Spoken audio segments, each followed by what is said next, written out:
Good morning all. मेरा नाम संदीप कुमार है। मैं टेक्नोसिम ट्रेनिंग सर्विसेज में काम करता हूं एज ए टेक्निकल ट्रेनर और आज मैं इंजन कूलिंग सिस्टम के ऊपर प्रेजेंटेशन देने जा रहा हूं। So first slide, engine cooling system.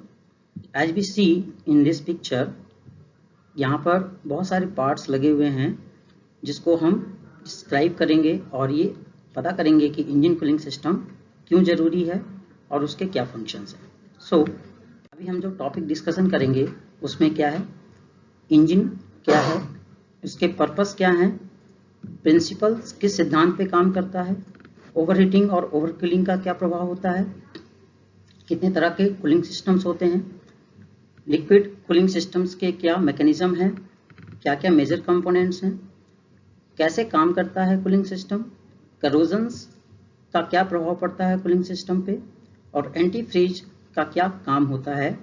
इसके अलावा फॉल्ट डायग्नोसिस एंड रिपेयर के बारे में भी डिस्कस करेंगे। So first of all, what is engine? As we know, engine एक ऐसा डिवाइस है जो फ्यूल की केमिकल एनर्जी को सर्वप्रथम हीट में बदलता है और इस हीट के द्वारा हाई प्रेशर और हाई टेम्परेचर डेवलप होता है। इसी हाई प्रेशर्स को आगे यूटिलाइज करके हम पिस्टन को मूव करते हैं जिसके द्वारा क्रैंकशाफ्ट मूव करता है और अंततः हमें मैकेनिकल पावर या एनर्जी मिलता है। इसके द्वारा उत्पन्न जो उच्च तापमान हाई टेम्परेचर होता है उसको नियमित समय पर रिमूव करना होता है, अदरवाइज हमारा इंजन का वर्किंग जो होगा वो सही नहीं हो पाएगा, वो इंजन फ्रीज कर जाएगा, इंजन बंद हो सकता है, डैमेज हो सकता है, बहुत सारे कॉजेस डेवलप होंगे। जब इंजन फुल थ्रोटल पे काम करता है तो मैक्सिमम टेम्परेचर 1500 से 2000 डिग्री सेल्सियस तक पहुंच जाता है। इस समय जो पावर स्ट्रोक होता है उसमें हाई टेम्परेचर होता है, हालांकि एक्सपेंशन के समय में टेम्परेचर रिलीज होता है, स्टिल एग्जॉस्ट के पास में तकरीबन 800 डिग्री सेल्सियस टेम्परेचर होता है। एग्जॉस्ट के पास पे उस समय जो कंपोनेंट्स जो कांटेक्ट में होते हैं वो भी काफ़ी टेम्परेचर होता है और ये जो टेम्परेचर होता है कई बातों पर निर्भर करता है, जैसे कि गैस का टेम्परेचर क्या है, जो सरफेस एक्सपोज हो रहा है गैस के एरिया के आसपास में वो कौन कौन से एरिया हैं, और टाइम ड्यूरेशन, जो कितने समय के लिए कितने टाइम के लिए एक्सपोजर हो रहा है। Now purpose of cooling system, cooling system का जो पर्पस है वो क्या है, to maintain the highest and most effective temperature operating temperature within the engine. Engine के अंदर में मोस्ट इफेक्टिव ऑपरेटिंग टेम्परेचर को मेंटेन करना होता है। To remove excess heat from the engine, engine से जो एक्स्ट्रा उत्पन्न हो रहा है हीट, जो ज़्यादा उत्पन्न हो रहा है हीट, उसको रिमूव करना होता है और इंजन को ऑपरेटिंग टेम्परेचर पर as quickly as possible heavy duty driving के समय में लेकर के आना होता है। Now principle of cooling system, heat transfer के सिद्धांत। बेसिकली हीट ट्रांसफर जो होता है वो 3 माध्यम से ही हो सकता है, conduction, convection and radiation. Conduction जो होता है दो धातुओं या दो मेटल्स या दो ऑब्जेक्ट के बीच में डायरेक्ट ट्रांसफर होता है, जैसे कि एग्जांपल में valve stem and to valve guide, इन दोनों के बीच में। कन्वेक्शन जो होता है वो किसी प्रवाह होने वाले लिक्विड या एयर के बीच में होता है, जैसे कि इस पॉइंट पर हम देख रहे हैं डायग्राम में, ये कन्वेक्शन करंट लिक्विड में फ्लो हो रहा है। इसके द्वारा जो हीट ट्रांसफर होता है जिसमें हमें एक मीडियम की जरूरत होती है, खास करके एक लिक्विड या गैसेस मीडियम की कन्वेक्शन हीट ट्रांसफर होता है। एंड यहाँ पर जो हम देख रहे हैं दैट इज रेडिएशन। रेडिएशन के द्वारा क्या होता है, इसमें किसी मीडियम की आवश्यकता नहीं होती है, ये हमारा रेडिएशन के द्वारा हीट ट्रांसफर होता है। इंजन में जो हीट ट्रांसफर होता है ये तीनों माध्यम से होता है और इन सभी को हमें ध्यान में रख करके कूलिंग सिस्टम को डेवलप करना होता है। नाउ ओवरहीटिंग, ओवरहीटिंग क्या है? एज वी सी कि अगर हमारा इंजन हाई टेम्परेचर पर आ जाए तो जिसकी वजह से क्या होगा कि रेड हीट टेम्परेचर डेवलप होने की वजह से जो मेटल्स हैं वो उसके मेल्टिंग टेम्परेचर पर पहुंच सकता है। खास करके जो पिस्टन है वो मेल्ट हो सकता है। जब तक कि हम इसके ऊपर एक सीरियस प्रॉब्लम क्रिएट हो सकता है, जब तक कि हम इसके रिड्यूस करने के लिए हम उपाय ना करें। क्या क्या सीरियस प्रॉब्लम क्रिएट हो सकता है? Due to highest temperature, the combustion chamber walls, piston crown, the upper end of the cylinder and the region of the exhaust port will distort, causing a leakage of gas, water और oil। High temperature पर आने की वजह से जो high temperature के आसपास के इलाके होते हैं, combustion balls, piston crown, upper end of the cylinder, ये सारे डिस्टॉर्ट हो सकते हैं, जिसके कारण लीकेज हो सकता है गैस का, वाटर का या ऑयल का। It may even cause the valve to burn और the cylinder head to crack and as a consequence there will be loss of power output।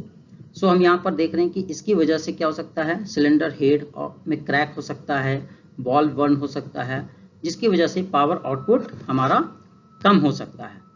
दूसरा कारण भी है, the oil film will be burn. Oil film burn हो सकता है, जिसकी वजह से एक्सेस कार्बन फॉर्म होगा, लुब्रिकेशन की भी कमी हो सकती है, खास करके पिस्टन एंड रिंग्स के पास में, जिसकी वजह से ज़्यादा बियर होगा, जिसकी वजह से पिस्टन सीज हो सकता है, पिस्टन सिलेंडर काम करना, मूव बंद कर सकता है। और भी कारण, power output will be reduced because the incoming mixture will become heated, so reducing its density. It may also cause detonation. Detonation का मतलब होता है uncontrolled explosion in the cylinder, making it necessary to reduce the compression ratio. यहाँ पर क्या है कि power output also reduce होता है अगर मिक्सचर हमारा अनइवन होता है। इसकी वजह से हमें कंप्रेशन रेशियो को रिड्यूस करना पड़ता है। अगर हम कंप्रेशन रेशियो को रिड्यूस करते हैं तो अल्टीमेटली हमें सिलेंडर को और ज़्यादा बड़ा बनाना पड़ेगा, कॉम्पैक्ट करना पड़ेगा। So this is not a favourable option. Again, some part of the surface of the combustion chamber could become hot enough to ignite the incoming charge before the spark occurs, called pre-ignition। So अगर high temperature की वजह से जिस point से fuel entry कर रहा है, अगर उस पॉइंट पर चार्ज फ्यूल एयर का जो मिक्सचर है अगर वो हाई टेम्परेचर पर होगा तो पहले ही इग्नाइट हो जा सकता है, जिसकी वजह से सीरियस कॉजेज प्रॉब्लम हो सकता है, जिसमें डैमेजेस हैं। ठीक है, तो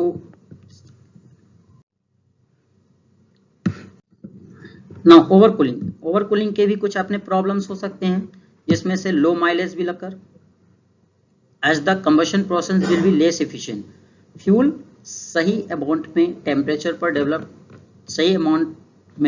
पर नहीं आ पाएगा, जिसकी वजह से क्या होगा, लो माइलेज मिलेगा। Again there will be an increase in the buildup of carbon. अब चूंकि फ्यूल सही मात्रा में नहीं मिल पाएगा, हाई डेंस हो जाएगा, तो बिना जले ही फ्यूल बाहर निकल सकता है, जिसकी वजह से कार्बन का प्रोडक्शन ज़्यादा होगा, कार्बन कंटेंट ज़्यादा होगा कंडेंस फ्यूल की वजह से। There will be an increase in the varnish and sludges form within the lubrication system. ज़्यादा कूल रहेगा इंजन, जिसकी वजह से क्या होगा कि वार्निश और स्लजेस हैं वो ज़्यादा फॉर्म होंगे। Cooler engines make it easier for this to form. Cooler engine में ये सारी चीज़ें बनने के प्रक्रियाएं ज़्यादा जल्दी होती है, ज़्यादा तेज होती हैं। Loss of power because if the combustion process is less efficient the power output will be reduce. अगर लॉस पावर होगा बिकॉज कि कंबशन प्रोसेस लेस एफिशिएंट होगा, जिसकी वजह से पावर आउटपुट भी रिड्यूस होगा। The fuel not being burn completely which will cause fuel to dilute the lubricating oil and cause excessive engine wear। अगर फ्यूल सही से बर्न नहीं होगा, कंप्लीटली बर्न नहीं होगा, तो वो लुब्रिकेटिंग ऑयल में डाइल्यूट होगा, जिसकी वजह से एक्सेसिव इंजन वेयर होगा। Now types of cooling system, as we see from the figure here कि there are two types of cooling system. Basically एक एयर कूल्ड सिस्टम होता है, दूसरा लिक्विड कूलिंग सिस्टम होता है। एयर कूलिंग सिस्टम के लिए हमें किन बातों पर डिपेंड होना था? The difference in temperature between the object and the surrounding air. जो सराउंडिंग एयर है और ऑब्जेक्ट का टेम्परेचर है, इन दोनों के डिफरेंस के ऊपर डिपेंड करता है the surface area from which the heat is radiated, the surface area of the cylinder and head exposed to the air must be increased by forming fins on their surfaces. So यहाँ जो radiation हो रहा है heat engine से, वो surface area ज़्यादा बड़ा होना चाहिए ताकि ज़्यादा से ज़्यादा amount of air surface area को कांटेक्ट कर पाए, ताकि ज़्यादा से ज़्यादा हीट इन्वायरमेंट में एक्सपोज हो पाए। The nature of the surface, surface का नेचर कैसा है, जैसे अगर सरफेस ज़्यादा हीट रेडिएट करता है तो जल्दी कूल होगा, कम हीट रेडिएट करता है तो कूलिंग करने में टाइम लगेगा। Now liquid cooling system, liquid cooling system एक ऐसा सिस्टम होता है जिसमें जो सिलेंडर इंजन का जो सिस्टम होता है वो एक वाटर जैकेट के अंदर में इनक्लोज्ड होता है, जिसमें कंटिन्यूसली फ्लो करता है कूलिंग वाटर, जिसमें एंटी फ्रीज मटेरियल भी मिलाया जाता है ताकि वो फ्रीज ना हो पाए ड्यूरिंग कोल्ड वेदर्स में। और इस प्रोसेस के द्वारा कूलिंग करते हैं, खास करके एंटी फ्रीज मटेरियल में ग्लाइकोल मिलाया जाता है, इथिलीन ग्लाइकोल, जो लिक्विड कूलिंग सिस्टम में इस्तेमाल होता है। Now mechanism of liquid cooling system. Liquid cooling system के बेसिकली दो मैकेनिज्म होते हैं। थर्मोसिफॉन सिस्टम हम यहाँ पर फिगर में देखेंगे। अगर हम थर्मोसिफॉन सिस्टम का इस्तेमाल करेंगे जो कि एक नेचुरल सिस्टम है कूलिंग करने का, तो इसमें क्या होता है कि हम ये जानते हैं कि जब वाटर, पानी या कूलिंग सिस्टम में जो भी हम इस्तेमाल कर रहे हैं, अगर वो गर्म होगा तो उसकी डेंसिटी कम होगी और जिसकी वजह से वो ऊपर जाएगा, और यही कंटिन्यूसली ऊपर आकर के ये धीरे धीरे डेंसिटी कम होगी, ऊपर जाएगा और ठंडा पानी या फ्रीजिंग मटेरियल जो कूलिंग मटेरियल है वो नीचे आएगा, जिसकी वजह से क्या होगा, कूलिंग सिस्टम होगा। हम यहाँ पर एज ए डायग्राम देख सकते हैं कि इंजन के अंदर में यहाँ पर थर्मोसिफन सिस्टम के थ्रू पानी ठंडा होकर के ये गर्म होने की वजह से ये ऊपर जा रहा है, और ये हमारा जो कूलिंग सिस्टम लगा हुआ है, रेडिएटर लगा हुआ है, ये इसको कूल कर रहा है नेचुरली, जो कि ये साइज में बड़ा होना चाहिए अगर हम चाहते हैं कि ये जल्दी कूल हो। तो ये एक सीरियस प्रॉब्लम होता है इंजन के अंदर में जब हम थर्मोसिफन सिस्टम का इस्तेमाल करते हैं। इसकी वजह से क्या होता है कि हमें इंजन का जो बोनेट का पार्ट है उसको ऊंचा रखना पड़ता है ताकि रेडिएटर का साइज हम बड़ा उसमें रख सकें। ये थर्मोसिफन सिस्टम के साथ एक बड़ा प्रॉब्लम ये होता है। क्योंकि इसके साथ एक प्रॉब्लम ये भी होता है कि कूलिंग का जो प्रोसेस होता है बहुत ही स्लो होता है। तो इस सिस्टम को ज़्यादा तेज करने के लिए हम mechanism of cooling system, pump assisted system, pump assistant system के लिए हम पंप का इस्तेमाल करते हैं। इसके कई फायदे होते हैं कि हमारा जो रेडिएटर होता है वो हम स्मॉल साइज का हो सकता है, क्योंकि पंप के द्वारा सारे सिस्टम में कूलिंग वाटर का, कूलिंग लिक्विड का फ्लो होता है। दूसरा क्या है, less coolant is carried out as a water in circular is circulated faster. हम यहाँ पर क्या होता है, लेस वाटर या कूलिंग लिक्विड का इस्तेमाल करते हैं क्योंकि पंप के द्वारा सर्कुलेट होता है, फास्टर होता है। Smaller passage and hoses are used. इस केस में स्मॉलर पैसेज की जरूरत पड़ती है, होज पाइप भी छोटे लग जाते हैं। सो ये सारे बेनिफिट्स होते हैं। Radiator does not need to be above the level of the engine. इस केस में रेडिएटर हमारा छोटा लगाने का प्रावधान हो सकता है क्योंकि पंप के द्वारा हम वाटर को फोर्स के द्वारा जो है ना सभी जगह हम मूव कर सकते हैं। Because the water flow is given positive direction the engine will operate at a more even temperature. अब इसमें एक खास बात ये होता है कि हम पंप के द्वारा जब फ्लो करते हैं तो वाटर का जो फ्लो होता है, कूलिंग वाटर का जो फ्लो होता है पॉजिटिव डायरेक्शन, मतलब एक ही डायरेक्शन में हो रहा होता है, जिसकी वजह से जो इंजन का ऑपरेशन होता है वो मोर इवन टेम्परेचर पर हो सकता है।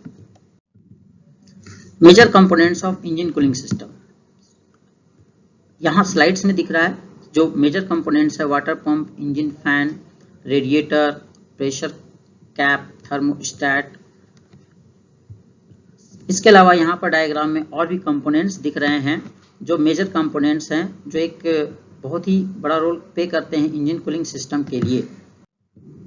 Now working of engine cooling system. So as we see here कि this is the power pump. ये pump cooling system, cooling water pump के द्वारा जो कूलिंग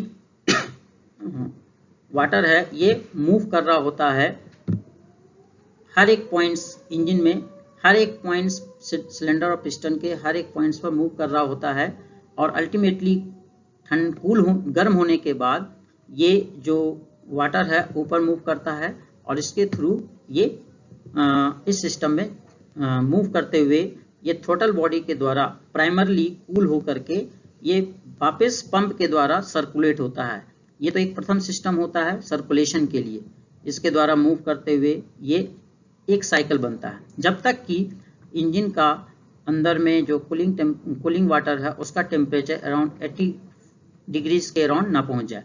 आफ्टरवर्ड क्या होता है कि ये जो थर्मोस्टेट है ये थर्मोस्टेट वाल्व ओपन होता है और ये थर्मोस्टेट वाल्व होने के बाद जब इंजन का टेम्परेचर ज़्यादा होता है तो ये थर्मोस्टेट वाल्व ओपन होता है और फिर कूलिंग वाटर का फ्लो ये रेडिएटर से होते हुए फिर ये पंप के द्वारा फिर पुनः इस साइकिल के थ्रू चलता रहता है। जब टेम्परेचर ज़्यादा होता है तब ये जो सर्कुलेशन होता है ये थर्मोस्टेट वाल्व के थ्रू होता जाता है।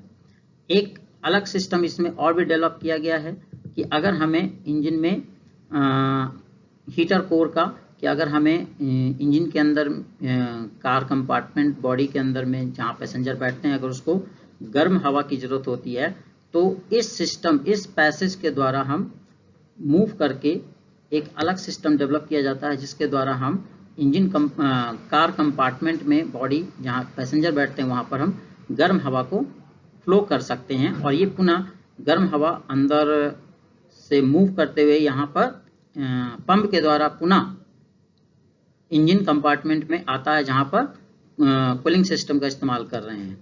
ये हमारा कूलिंग सिस्टम है।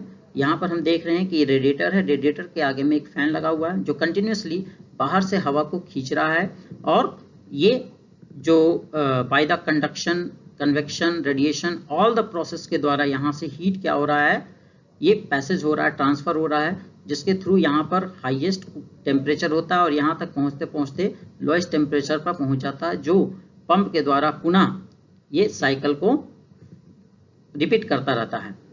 यहाँ पर कूलेंट रिजर्वायर बनाया गया है इन द केस कि अगर सिस्टम के अंदर में हाई टेम्परेचर डेवलप होता है या लो टेम्परेचर या कूलेंट का कमी होता है ये कूलेंट रिजर्वायर उसको रिफिल करता है, उसकी कमी को पूरा करता है। उसके अलावा रेडिएटर कैप है, इसके दो फंक्शन होते हैं। जब हाई प्रेशर डेवलप होता है जैसे कि इंजन अगर तेज चलता है जिसकी वजह से पंप तेज चलता है, पंप तेज चलने की वजह से जब प्रेशर ज़्यादा डेवलप हो जाता है तो ज़्यादा प्रेशर डेवलप होने की वजह से सिस्टम में एक प्रेशर जनरेट होता है। उस केस में रेडिएटर कैप का एक फंक्शन होता है ओवरफ्लो करके ये कूलेंट रिजर्वायर में कूलेंट को फ्लो कर देता है। साथ ही साथ जब इंजन कम स्पीड में चलता है तो वाटर पंप का भी स्पीड कम होने की वजह से कूलेंट का फ्लो कम होता है। उस केस में इस सिस्टम में कूलेंट की कमी होती है जो कूलेंट रिजर्वायर इसमें कमी को पूरा करता है और ये साइकिल कंटिन्यूसली चलता रहता है जो इंजन कूलिंग सिस्टम के टेम्परेचर को मेंटेन करता रहता है। Now corrosion in the cooling system, basically some corrosion occur होता है, करोजन जिसकी वजह से जो सिस्टम्स है उसमें डीके होता है, जिसमें से पहला है डायरेक्ट कोरोजन। डायरेक्ट कोरोजन यहाँ पर कि वाटर में जो कूलेंट जो मिक्स किया जाता है उसमें ऑक्सीजन के पार्ट्स या ऑक्सीजन मिल जाता है एयर के थ्रू, जो क्या करता है वाटर पंप को डैमेज करता है जिसकी वजह से लीकेज इंक्रीज हो सकता है। Now electromechanical attack, this is a result of using different metals in the construction of engine. In the presence of the coolant, different metals may set up an electric current in the coolant. If this occur, one metal may deteriorate and deposit itself on the other metal. So this is the pure electromechanical system. यहाँ पर क्या होता है कि दो metals के बीच में जब इलेक्ट्रिक करंट फ्लो होता है जिसकी वजह से क्या होता है एक सरफेस से मेटल इलेक्ट्रोकेमिकल प्रोसेस के थ्रू निकल करके दूसरे मेटल की तरफ मूव करता है जिसकी वजह से डिटेरियोरेशन प्रोसेस होता है, अल्टीमेटली कॉजिंग लीकेज होता है। कैविटेशन एज ए फिजिक्स में है, बात करेंगे कि जब यह high pressure high shock pressure develop होता है by collapsing vapour bubbles in the coolant, जो वाटर पंप वगैरह होता है उस जगह पर क्या होता है, उसके नोजल पे वाटर पंप के जो फैंस होते हैं इसके टिप के आसपास में इस तरह का इफेक्ट डेवलप होता है, जिसकी वजह से क्या होता है कि वाटर पंप के जो फैंस होते हैं वहां पर कैविटेशन प्रोसेस होता है, जिसकी वजह से वाटर पंप डैमेज हो सकते हैं, अल्टीमेटली लो सर्कुलेशन हो सकता है। नाउ मिनरल डिपोजिशन की बात करेंगे। सो अगर हार्ड वाटर इस्तेमाल करेंगे जिसमें कैल्शियम और सिलिकेट डिपोजिट होता है, ये हार्ड वाटर की वजह से कूलिंग सिस्टम में डिटोरिएशन होता है, जो अल्टीमेटली रिस्ट्रिक्ट करता है कंडक्शन ऑफ हीट को out of the cooling system. Cooling system में कंडक्शन को रिस्ट्रिक्ट करता है। Now function of antifreeze. Function of antifreeze, when the ethyl glycol antifreeze solution is added to the coolant, many corrosion problems are overcome. So previous slide में जो हमने देखा कि बहुत सारे करोजन के प्रोसेस होते हैं, उसको कम करने के लिए, हटाने के लिए या खत्म करने के लिए हम ethylene glycol as antifreeze material मिलाते हैं। Chemicals are added to the antifreeze to reduce corrosion. It is not therefore necessary to add a corrosion inhibitor to the coolant when using an antifreeze solution. Antifreeze solution मिलाने के बाद कोई जरूरी नहीं कि हम उसमें जो है करोजन को रिड्यूस करने के लिए हम करोजन इनहिबिटर मिलाएं। जैसा कि हम देखते हैं कि एंटीफ्रीज और वाटर का जो रेशियो होता है पेट्रोल इंजन में 30:70 होता है। मतलब अगर 30% एंटीफ्रीज मटेरियल 70% पानी होता है, जबकि डीजल में 50% एंटीफ्रीज और 50% वाटर होता है। ये एक हमारा एक स्टैंडर्ड एंटीफ्रीज का डेटा दिया हुआ है। Producer Hindustan petroleum corporation limited का है, जो कूल गार्ड के नाम से आता है, जो जापानी इंडस्ट्रियल सोसाइटी को मेंटेन करता है। ये एक पैरामीटर है जिसमें composition ethylene glycol containing antifreeze and anti करोजिव additives है। ब्राइट एंड क्लियर कलर का होता है, ग्रीन कलर का होता है। कलर देने का पर्पस ये होता है कि जब भी अगर लीकेज हो तो हमें पता चल पाए। इसकी डेंसिटी और मिनिमम टेम्परेचर -14.5 डिग्री सेल्सियस से 150 डिग्री सेल्सियस के ऊपर में काम कर सकता है, और 30% वॉल्यूम ऑफ वाटर में पीएच का जो वैल्यू होता है 7 से 9 के बीच में। नाउ कूलिंग सिस्टम में प्रॉब्लम्स, उसके फॉल्ट्स और उसके फॉल्ट्स के बारे में जानेंगे, और रिपेयर कैसे कर सकते हैं उसके बारे में जानेंगे। तो सबसे मेजर जो प्रॉब्लम आता है वो ओवर हीटिंग का आता है। ओवर हीटिंग के कई कारण हो सकते हैं। Poor circulation due to any reason, जो कूलिंग वाटर है उसका जो सर्कुलेशन है वो सही नहीं है, वो प्रॉपर नहीं है, और इसके कई कारण हो सकते हैं, जैसे कि इंटरनल लीकेज हो सकता है, करोजन, पुअर सर्कुलेशन हो सकता है, एक्सटर्नल लीकेज हो सकता है, वाटर लॉस हो सकता है, व्हाटसएवर एनी रीजन हो सकता है जिसकी वजह से पुअर सर्कुलेशन हो रहा हो, डैमेज हो सकता है कुछ भी इसकी वजह से। Not dirty oil and sludge in the system में डर्टी ऑयल हो जिसकी वजह से कूलिंग इफेक्टिवली नहीं हो पा रहा हो, स्लजेज हो जो कूलिंग वाटर को रोक रहा हो, इसकी वजह से हो सकता है। रेडिएटर फिन्स क्लॉग्ड हो, चोक्ड हो, रेडिएटर का जो फिन है वो चोक हो सकता है जिसकी वजह से कूलिंग नहीं हो सकता है, कूलिंग सही से नहीं हो रहा हो। इनकरेक्ट इग्निशन सिस्टम का जो टाइमिंग है इग्निशन का वो सही से नहीं हो रहा हो, इसकी वजह से ओवरहीटिंग हो सकता है। इनकरेक्ट वाल्व टाइमिंग, सही समय पर वाल्व ऑपरेट नहीं हो रहा जिसकी वजह से एग्जॉस्ट गैस नहीं निकल पा रहा हो, तो इसकी वजह से हो सकता है। लो ऑयल का लेवल जो है ऑयल का वो कम हो सकता है जो कूलिंग सिस्टम को प्रभावित कर सकता है। टाइट इंजन जो है सही से मूव नहीं कर रहा हो, टाइटली मूव कर रहा हो, बियरिंग जो है टाइट लगा हो जिसकी वजह से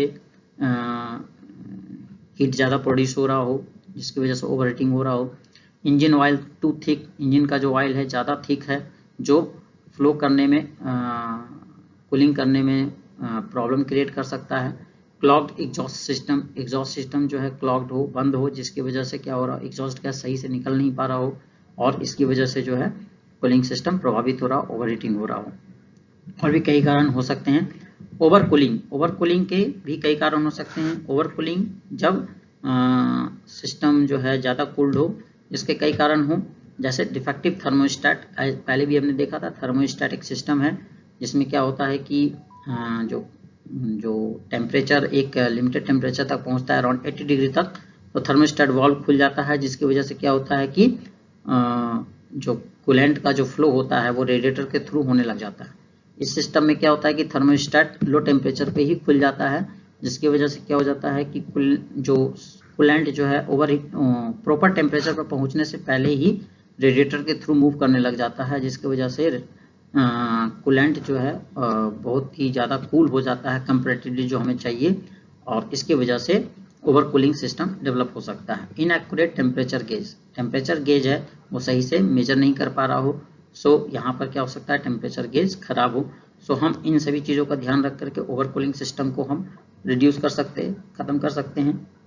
और इन सभी बातों को जो ओवर हीटिंग में दिया हुआ है कारण, उन सभी कारणों को ख़त्म करके हम ओवर हीटिंग सिस्टम को रिड्यूस कर सकते हैं।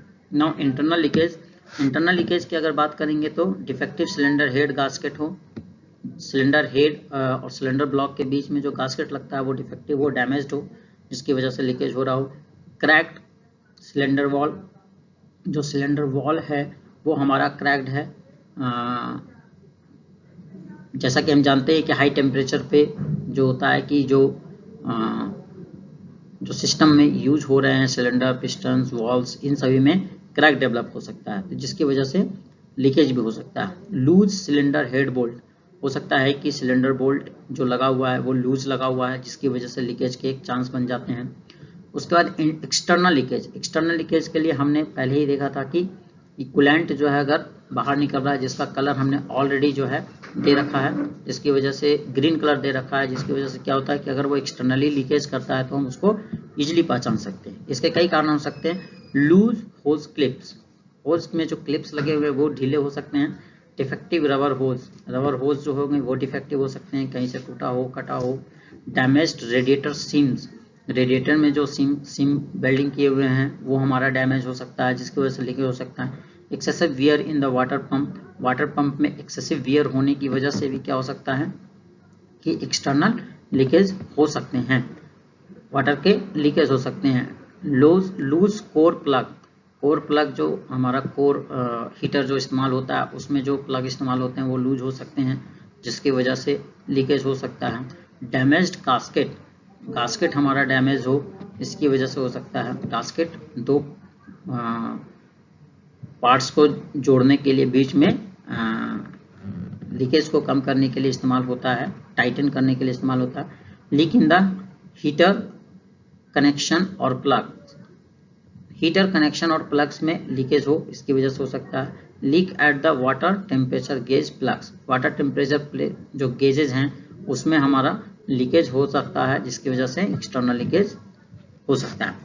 पुअर सर्कुलेशन के क्या कारण हो सकते हैं। रेस्ट्रिक्टेड इन द सिस्टम में जो भी पार्ट्स इनबिल्ट हैं, जो भी चीज़ें लगी हुई हैं, उसमें कहीं ना कहीं कोई ना कोई रेस्ट्रिक्शन हो सकता है, जिसकी वजह से पुअर सर्कुलेशन हो सकता है। इनसफिशिएंट कूलेंट सफिशिएंट मात्रा में नहीं हो, इसकी वजह से भी पुअर सर्कुलेशन हो सकता है। इनऑपरेटिव वाटर पंप जो है सही से काम नहीं कर रहा हो, उसका कोई भी कारण हो सकता है, जिसकी वजह से पुअर सर्कुलेशन हो सकता है।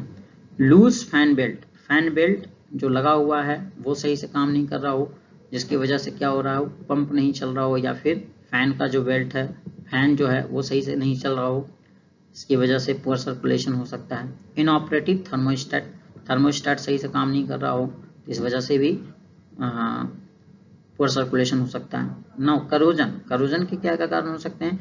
Excessive impurity in the water में जरूरत से ज़्यादा जो है इम्प्योरिटी इनबिल्ट हो, इसकी वजह से करोजन हो सकता है। Infrequent flushing and draining of the system, infrequently जो है सिस्टम को हम बार बार साफ कर रहे हैं, फ्लशिंग कर रहे हैं, जिसकी वजह से भी क्या होता है, हवा की मात्रा उसमें ज़्यादा घुस सकती है, जिसकी वजह से भी करोजन हो सकता है।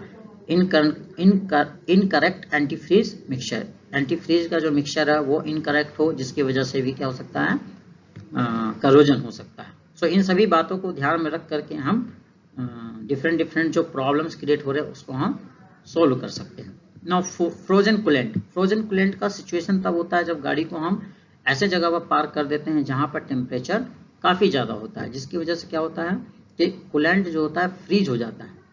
जब इंजन चलता है उस समय जो रेडिएटर वगैरह होता उसमें या सभी जगह जो भी पॉइंट्स में कूलेंट भरा पड़ा है, तो फ्रोजन होने की वजह से इंटरनल क्रैक्स वगैरह आ सकता है। ये सारे कारण हो सकते हैं। इसकी वजह से सीरियस ब्रेकेज डेवलप हो सकता है। एनी पार्ट्स, रेडिएटर फिन्स चोक हो सकता है वगैरह वगैरह, ये सारे प्रॉब्लम्स क्रिएट हो सकते हैं। इसके लिए हमें सबसे पहले टेम्परेचर को मेंटेन करके जो हमारा जो फ्रोजन कूलेंट है उसको हमको नॉर्मल टेम्परेचर पर लाना होता है। ना वाटर लॉस के क्या कारण हो सकते हैं? बॉइलिंग ज़्यादा हो रहा हो जिसकी वजह से क्या वेपराइजेशन प्रोसेस हो रहा हो जिसकी वजह से वाटर लॉस हो सारा। एक्सटर्नल और इंटरनल इंटरनल लीकेज के कई कारण थे, उसको ध्यान में रख करके उसकी वजह से वाटर लीकेज हो सकता है। रिस्ट्रिक्टेड रेडिएटर और इनऑपरेटिव थर्मोस्टेट या रेडिएटर जो है हमारा इनऑपरेटिव है, जिसकी वजह से हमारा क्या हो रहा है, वाटर लॉसेस हो सकते हैं। यहाँ पर हम देख रहे हैं कि बहुत सारे कूलिंग सिस्टम्स के जो प्रॉब्लम्स हैं उसके बहुत सारे फॉल्ट्स हैं। इन सभी फॉल्ट्स को ध्यान में रख करके हम क्या कर सकते हैं कि उसको रिपेयर कर सकते हैं और जो डिफरेंट प्रॉब्लम्स हैं हम उसको सही कर सकते हैं। थैंक यू, धन्यवाद।